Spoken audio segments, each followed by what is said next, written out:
ప్రస్తుతం భారతదేశంలో ప్రతి సంవత్సరం ఇతర దేశాల నుంచి దిగుమతి చేసుకుంటున్నటువంటి వస్తువుల సంఖ్య నానాటికి పెరుగుతూనే ఉంది.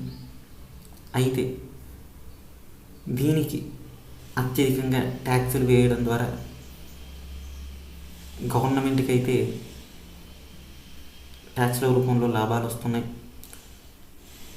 అదే సమయంలో భారతదేశం నుంచి ఎగుమతులు ఆ స్థాయిలో లేవు.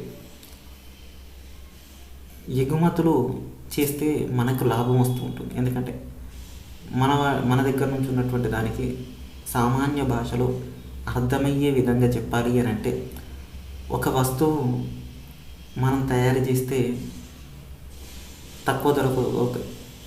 అదే వేరే దగ్గర నుంచి ఇంపోర్ట్ చేసుకుంటే ధర అధికంగా పెట్టి తీసుకోవాలి. ఇది లాజిక్. మనం ఉత్పత్తి తయారు చేసి విదేశాలకు ఇస్తే మనకు ఎక్కువ ధర ఇచ్చి వాళ్ళు తీసుకోవడం వల్ల మనకు లాభం వస్తుంది. అంతేకాకుండా మనమే దిగుమతి చేసుకుంటే వాడు ఎంత అంటే అంత పెట్టి తీసుకోవాలి. ఇది వచ్చేటువంటి కష్టం. మన దేశంలో మనకు కావలసిన అతి ముఖ్యమైనటువంటిది ఏంటి అని అంటే, క్రూడ్ ఆయిల్ విదేశాల నుంచి మనం తీసుకుంటాం. ఇది మన దేశంలో లేవు. అందువల్ల కంపల్సరీ విదేశాల నుంచి ఇంపోర్ట్ చేసుకోవాల్సింది తప్పదు. అయితే మిగతా వాటిని మన దేశంలో ఉత్పత్తి చేసుకోవచ్చు కదా అని అంటే చేసుకోవచ్చు, అన్ని రకాల వసతులు ఉన్నాయి.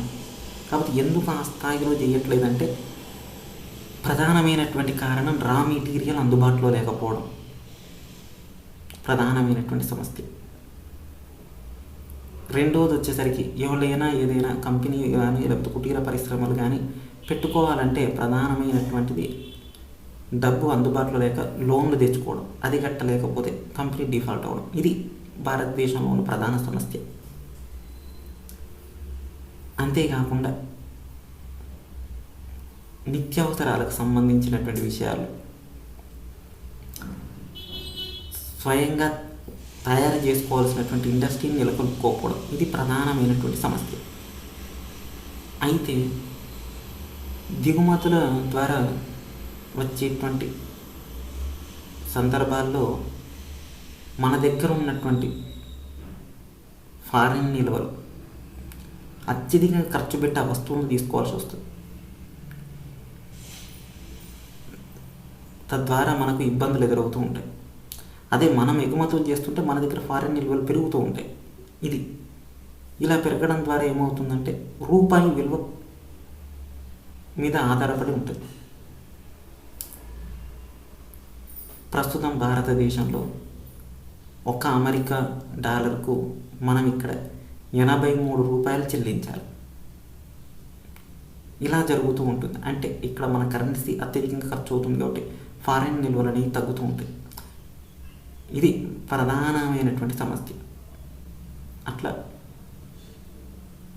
అనేక విధాలుగా మన యొక్క ఎగుమతులు పెంచుకునే ప్రయత్నం చేయాలి. ప్రతి ఒక్కరు కృషించి ప్రతిదానికి ఉన్నతమైనటువంటి నాణ్యతవంతమైన ప్రొడక్ట్స్ తయారు చేసి ఉపాధి రంగాన్ని పెంచడం ద్వారా ఇక్కడ నిరుద్యోగం తగ్గుద్ది, డబ్బులు అధికంగా ఉంటే సంపన్న దేశంగా ఎదుగుతుంది.